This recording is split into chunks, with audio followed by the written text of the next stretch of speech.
মনে রাখবে, যেদিন তোমার জন্ম হয়েছে না, সেদিনই বিধাতা তোমার জন্য দানা ফিক্স করে দিয়েছে। সেখান থেকে তোমার কোটা ফিক্স আছে, তুমি পুরো জীবনে এতটাই কিন্তু খাবার পাবে। যত তাড়াতাড়ি তুমি নিজের কোটা শেষ করবে, তত তাড়াতাড়ি তোমার খাবার বন্ধ হয়ে যাবে। যেই জিনিসের কোটা তুমি তাড়াতাড়ি শেষ করবে, সেই জিনিসই তোমার খাওয়া তাড়াতাড়ি বন্ধ হয়ে যাবে। তার জন্য নিজের কোটা বাঁচিয়ে রাখতে হয়, তার জন্য মাঝে মাঝে উপাস উপবাস ইত্যাদি করতে হয়। নিজের কোটা বাঁচিয়ে রাখো। প্রেম সে বলো রাধে রাধে। কোটা খতম, দানা খতম। মনে রাখবে, ভগবান কোন সময় কোন রোগ দিয়ে দেবে, বলবে এটা খেতে পারবে না, ওটা খেতে পারবে না, এই পারবে না, এই পারবে না। তার মানে বুঝে যাবে যে অমুক জিনিসের আমার কোটা শেষ হয়ে গেছে। ভগবান আমার জন্য এই কোটা শেষ করে দিয়েছে। প্রেম সে বলো রাধে রাধে। জীবনভর যেন খেয়ে মরতে পারি, তার জন্য মাঝে মধ্যে ব্রত উপবাস ইত্যাদি এগুলো করে নিজের কোটাকে কিছু একটু বাঁচিয়ে রাখতে, রিজার্ভে রাখতে হয়। প্রেম সে বলো রাধে রাধে। বলো না আরো জোরে, আরো জোরে, আরো জোরে, সবাই যেন হাত উপরে করে জয় জয় শ্রী রাধে। তার জন্য বলে না, দানে দানে पर लिखा है খানে वाले का नाम। প্রত্যেক দানার উপরে কিন্তু খাবারের মানুষের নাম লেখা আছে। কোন দানা কে পাবে, কোন দানা কোথায় যাবে, হ্যাঁ, এগুলো আমরা বুঝতে পারবো না, কিন্তু তার কাছে এক একটা দানার হিসাব আছে। তুমি যদি ভাবো যে আমি খাবো, তার যদি ইচ্ছা থাকে তোমাকে খেতে দেবে না, সামনে খাবার থেকেও তুমি খেতে পারবে। আর তুমি ভাবছো যে আমি খাবো না, আর তার যদি খাওয়াবার ইচ্ছা থাকে, সে তোমাকে ঘাড় ধরিয়ে খাইয়ে দেবে। আমাদের ভক্তমাল গ্রন্থের মধ্যে একজন পরম ভক্ত হয়েছিলেন শ্রী মলুক দাসজি মহারাজ। খুব সুন্দর প্রসঙ্গ। শ্রী মলুক দাসজি মহারাজের জীবন চরিত্রের একটি ঘটনা। যুবাবস্থায় এক সময় তিনি অত কিন্তু ঠাকুর ঠুকুর ভগবান মানতেন না। চারিদিকে মহারাজ যখন সৎসঙ্গ হয়, কথা হয়, সবকিছু হয়, হ্যাঁ, সবাই যায়, তিনি অত বেশি রুচি নেয় না। একবার তার ঘরের মধ্যে কোনো সাধু এসেছেন, তার মাতা পিতা খুব সুন্দর স্বাগত করেছে, সাধুর কাছে প্রণাম করেছে, পুত্রকেও নিয়ে গেছে। তা সাধু বাবাকে বললেন, মহারাজ আমার এই ছেলেটাকে একটু আশীর্বাদ করুন। যেরকম সব মা বাবারা বলে, আমরাও কোনো বাড়িতে গেলে, ঘরে গেলে, তখন মাতা পিতারা, হ্যাঁ, ছেলে মহারাজ একটু একে আশীর্বাদ করুন, খুব চঞ্চল, কথা শুনে না, লেখাপড়া করে না, হ্যাঁ, ঠাকুর ঠুকুর মানে না, একটু আশীর্বাদ করুন, কৃপা করুন, যেন কৃষ্ণ ভক্তি হয়। এরকম বলেছে মহাত্মা। বললেন নিশ্চয়ই কৃষ্ণ ভক্তি হোক, ভগবত ভক্তি হোক, হ্যাঁ, বুদ্ধি শুদ্ধ হোক, হ্যাঁ, হরিভক্তি হোক। তখন তিনি বলছে, মহারাজ এই যে বলছেন ভগবান কি হয়, ভগবান বলে কোনো জিনিস আছে? বলে নিশ্চয়ই আছে। আচ্ছা ভগবান আছে এটা সত্য? বলে নিশ্চয়ই সত্য। তার মানে এই সংসারের মধ্যে যা কিছু হচ্ছে সব ভগবান করছে? বলছে সব ভগবান করছে। বলছে আমি তো এসব মানি না। বলছে কেন মানে না? তার প্রমাণ কি? বলে কি প্রমাণ চাও?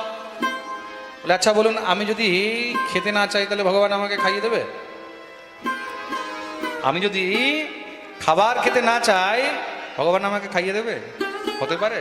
আমার ইচ্ছা আমি খাবো না, তো ভগবানও আমাকে খাওয়াতে পারবে না। সাধু বললেন, দেখো যদি ভগবান তোমাকে খাওয়াতে চায়, তুমি না চাইলেও ভগবান তোমাকে মুখে ঢুকিয়ে খাইয়ে দেবে। বলে আচ্ছা যদি এরকম হয় তাহলে আমি প্রতিজ্ঞা করলাম, আজ থেকে 3 দিন পর্যন্ত আমি উপবাস রাখবো, কিচ্ছু খাবো না। যদি ভগবান আমাকে খাইয়ে দেখায় তাহলে আমি ভগবানকে মানব। সাধু বলল ঠিক আছে, দেখে নাও পরীক্ষা করে। তাকে যদি খাওয়াবার হয় সে তোমাকে খাইয়েই ছাড়বে। সে ভাবলো হয়তো ঘরে থাকলে মা বাবা একটু জিদ করে খাইয়ে দেবে, বা ভুলভাল করে একটু খিদে লেগে গেলে খেয়ে নেবো, বা কিছু হয়ে যাবে। চলে গেছে একদম জঙ্গলের মধ্যে, একদম মহারাজ গভীর জঙ্গলে গিয়ে সেখানে একদম একান্ত বৃক্ষের নিচে বসে আছে, কিচ্ছু খায়নি, পুরো দিন হয়ে গেছে মহারাজ। রাত্রি পেরিয়ে গেল, কিচ্ছু খায়নি। পরের দিন মহারাজ দিন হয়ে গেছে, ক্ষুধা লাগছে, কিন্তু যে সংকল্প করেছে আমি খাবো না, এখন জঙ্গলের মধ্যে হঠাৎ করে কিছু পশু দেখেছে, দেখে একটু ভয় লেগেছে, তাড়াতাড়ি করে গাছের উপরে উঠে বসে গেছে। এক তো খিদা লেগেছে, আবার যদি কোনো পশু টশু যদি আক্রমণ করে দেয় বা কিছু হয়ে যায়, তার জন্য একটু ভয় লেগেছে, গাছের উপরে উঠে চুপচাপ বসে গেছে। দেখতে দেখতে আবার রাত হয়ে গেছে। যখনই মহারাজ রাত্রি হয়েছে, এদিকে কি হয়েছে, গ্রামের মধ্যে কিছু চোর চুরি করেছে। আর সেই চোররা মহারাজ আসছে, এদিকে কি হয়েছে, কোন পথিক সেই রাস্তা দিয়ে যাচ্ছিল, তা সেই পথিক নিজের সঙ্গে খাবার দাবারও নিয়ে যাচ্ছে। রাস্তা দিয়ে যখনই যাচ্ছে, সেই বৃক্ষের তলা দিয়েই যাচ্ছিল, হঠাৎ করে মহারাজ কোন সিংহ গর্জনা করেছে। গর্জনা শুনে সে সেখানে খাবার চাবার সব ফেলে দিয়ে চলে গেছে।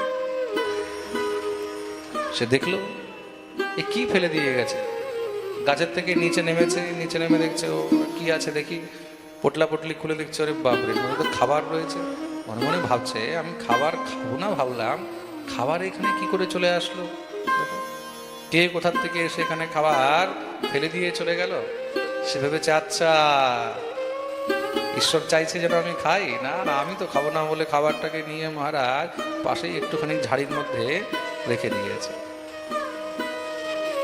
আবার গাছে উঠে বসে গেছে। এদিকে চোররা চুরি করে সেই মহারাজ জঙ্গলের মধ্যে এসে গাছের নিচে বসেছে, কি এখন ভাগাভাগি হবে।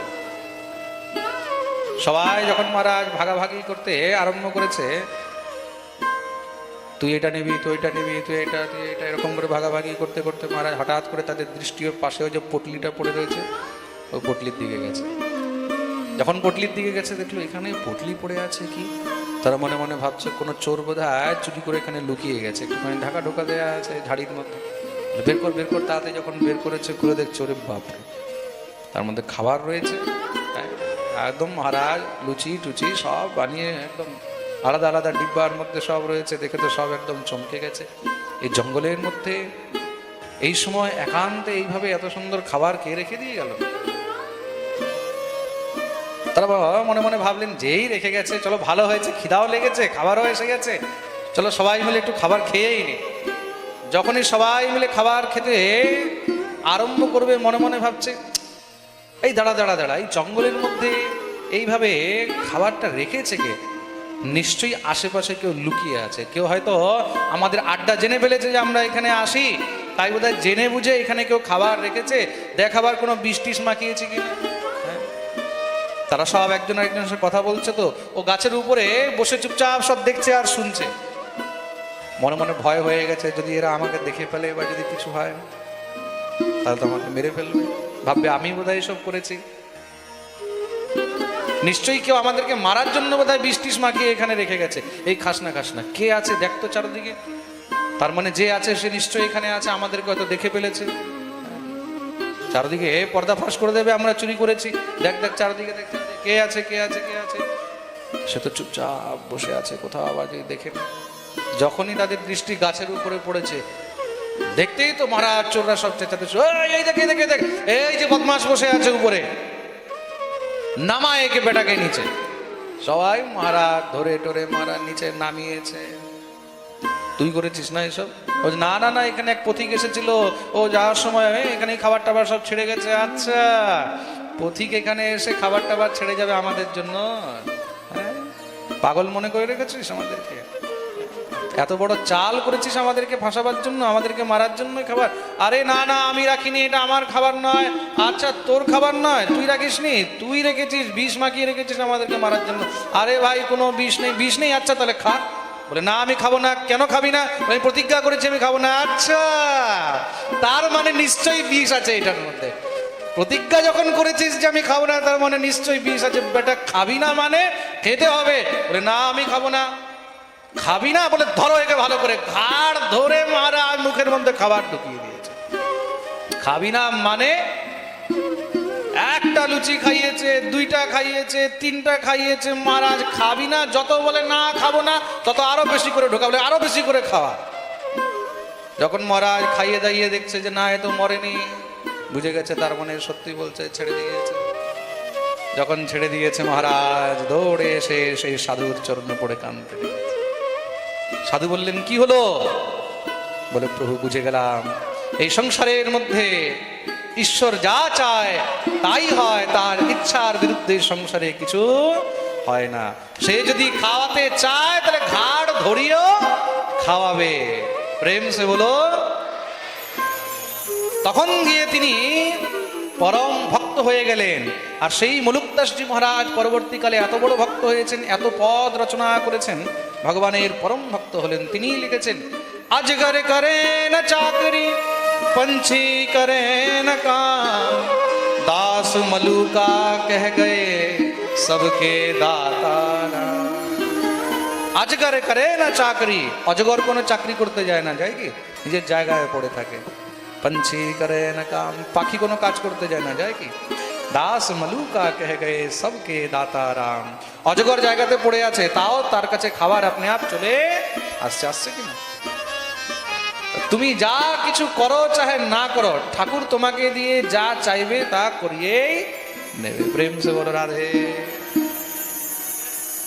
আমরা যদি চাই যে আমরা এই করব, আমরা ওই করব, সেটা কখনো সম্ভব নয়। ঈশ্বর আছে, তার প্রত্যক্ষ প্রমাণই এটা হলো যে দানে দানে পর লেখা है খানে वाले का নাম। কোন দানা কখন কার মুখে যাবে এটা কেউ জানে। কোন সময় তোমাকে কার এখানে গিয়ে মহারাজ খেতে হবে, কার অন্ন তোমার কপালে লেখা আছে এটা তুমিও বলতে পারো। আমাদের পাঠ ছিল হোজাই, আসাম। হয়তো এখানে অনেকে দেখেছে আসাম হোজাইয়ের পাঠের ভিডিও।